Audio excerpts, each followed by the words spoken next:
Բակունի մարգարեն գրում է հետևյալ կարևոր միտքը. թեև թզենին ընձուղ չտա ու որդերուն վրա պտուղ չլա եւ զիթենին բերքը ստե արտերը կերակուր չտան եւ փարախեն ոչխարը կտրի ու գոմերուն մեջ արչար չլա սակայն ես Տիրոջ մոտ պիտի ցնծամ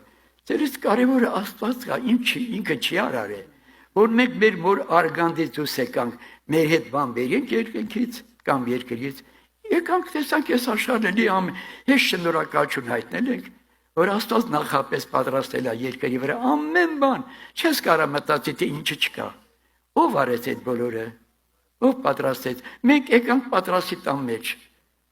կարանք ասենք ես ինչը չկա ամեն ինչ կա մեզ միայն մի բան ապակաս շնորհակալությունն ապակաս մենք ամեն անգամ պիտի գոհանանք Աստծուց թեև թզենին ընձուղ չտա ու որդերուն վրա պտուղ չլա ու ցեթենին բերքը ստե արտերը կերակուր չտան ու փարախեն ոչխարը կտրե ու գոմերուն մեջ արչար չլա սակայն ես Տիրոջ մոտ պիտի ցնծամ իմ փրկության Աստծո պիտի ուրախանամ սա մենք չենք կարող դեռ ասել որտեվ այդ հասակը չունենք հոգևոր երբ հասակը բարձրանա մեր ոչինչ բանի մեջ մենք շնորհակալ կենենք որ օդ կա հո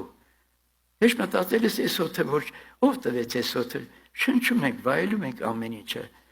գոհասող սիրտամեզի կանգնենք աղոթի փառաբանենք Տիրոջը